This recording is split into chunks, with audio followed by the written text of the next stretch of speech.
Breathing and exercise. Are you maximizing your breathing to improve your exercise or your competition performance? We're going to find out today. Today's session is all about not only how do we breathe during exercise, which is also a very updated part of the science. A lot of information out there is quite dated nowadays. There are new models over the last couple of years. You're going to get a little touch of what some of those are. Anyway, before we dive into that, who am I? Man McPhilimey, 15 years experience in respiratory physiology, exercise physiology, the lot. And now I help breath coaches and psychologists, and beyond that, people understand the depths of how we can use the science of breathing, psychology, and the mind-body connection to improve people's performance, health, well-being, etc., etc. Anyway, we're diving straight in. I'm not going to leave you any further. If we are thinking about breathing, we're thinking about bringing oxygen in, CO2 out, and being able to sustain energy management during exercise. Now, the first thing you have to consider with athletes is not even when they're actually exercising. Strange that. We have to consider pre-anticipation. Yes, athletes will get nervous. People who are going to exercise, even if they don't feel nervous, their physiology will start to ramp up their heart rate, will start to ramp up their respiratory rate, and will start to ramp up their blood pressure. Why is that? Because we want to prepare the body to take on oxygen and to be able to get the heart pumping that round so we can actually ensure that we have adequate energy supply. Now, here's the interesting thing. There's studies out there that suggest if we have individuals that know they're going to cycle at moderate intensities, then they have a little bit of anticipation. However, if they are told that they are going to exercise at their maximum, then their heart rate and their respiratory rate and oxygen consumption increases even further, even though they haven't started exercising yet. This poses some problems because we might have sports out there or competitions out there or athletes out there who get attached to training hard or specific outcomes. Now, that's not too much of a problem until it is. Because if we have someone who gets too worked up, then what they're going to do is they're going to blow off potentially too much carbon dioxide. That is going to reduce their ability to actually extract oxygen from the blood cells, and therefore the oxygen delivery to the muscle cells to produce energy is impaired. In fact, this person is going to start to accumulate hydrogen ions in their body, and also we're going to see more anaerobic respiration, meaning the person's going to gas out. This is not great for high intensity work or sports that involve shorter rounds that require both high intensity but also the ability to stay calm and focused, i.e. fighters. Typically, fight BJJ competitors, if they gas out early, it's endgame for them. And if they continue to do that because it's a breathing habit, then they're going to have problems. So what does that mean? It means that not only do we need to be ensuring that athletes are aware of that breathing, but they should be aware of how to regulate their nervous system, to have a regulated nervous system. That doesn't necessarily mean because someone's fit that they have a regulated nervous system, but also to understand themselves and understand their state. So that's where we need to start even before we've started exercise. Now what we're going to do is we're going to go through some graphs. And these graphs are going to be some graphs around what it looks like when we do a VO2 max test or a cardiopulmonary exercise test. So this is where we put someone on a treadmill or a bike, and we gradually, incrementally increase the intensity of work from basically walking all the way up to until they can no longer further increase their capacity. So go to their exercise capacity. Now, interesting enough, when we first look at this first graph here, this is ventilation. Ventilation with exercise intensity, and we can see there isn't a linear shift or a linear change here. Heart rate, however, will be linear, and then it will plateau. However, we have to break ventilation down into two components: breathing frequency, how fast we breathe, and the depth of our breathing. And initially, when we start to exercise, we don't really get too much change in our respiratory rate, because respiratory rate is directly related to both our cognitive load and our physical exerted loads, our level of arousal. So initially we can see there's a slight increase with intensity of work. That is going to be by changes to our tidal volume, how deep we breathe. If we think about that for a moment, if we take a deeper breath, we get more air pulled into our alveoli. meaning that we're going to have greater ability to exchange that gas.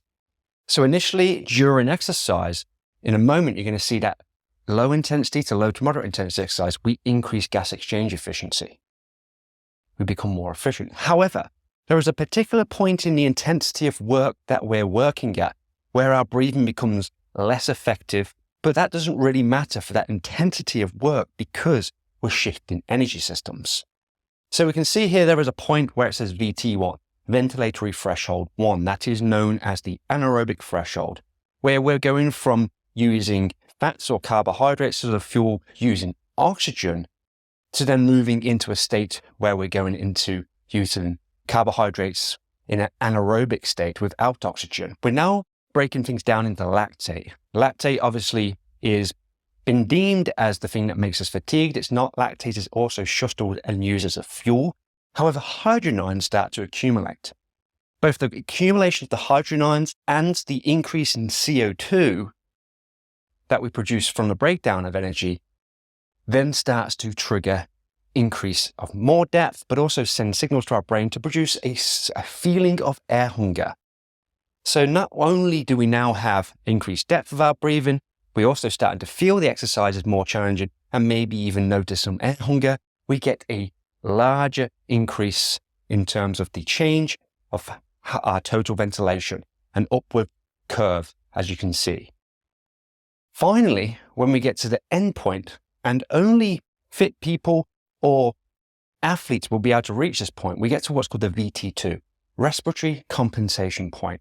And this point here is where the intensity of the work feels so high, the actual level of air hunger someone may be experiencing, so their relationship to the sensations increases even further. We get a further increase in arousal, and now we get compensation, and we start to really ramp up the respiratory rate, and we get that final inflection that you see there. Moving on to the next graph is going to allow us to see what happens with gas exchange. So we know that generally having a slower, deeper breath, you can find that in my mechanical episode, which I will put up here, you'll see that pop up now, is greater for gas exchange. It pulls more air into the alveoli and therefore allows for more oxygen to be extracted. However, initially when we start exercising, as I alluded to earlier, we get an increase in our heart rate and an increase in the amount of air that's coming into our alveoli. So therefore we get an increase in what's called ventilation perfusion matching. Blood where air is. So therefore a downward deflection on this graph here will actually mean greater gas exchange. But once we hit that point where we get to the ventilatory threshold 1 and ventilation, particularly respiratory rate, starts to increase, we become more and more efficient at exchanging gas. But that doesn't really matter too much because now we've flipped over into anaerobic respiration. Finally, I'm just going to show you what this graph is here. We can see what happens with CO2. As we increase the intensity of work, we're going to produce more and more CO2 so that it gradually accumulates in the body. However, when we get to the respiratory compensation point, we get that downward inflection.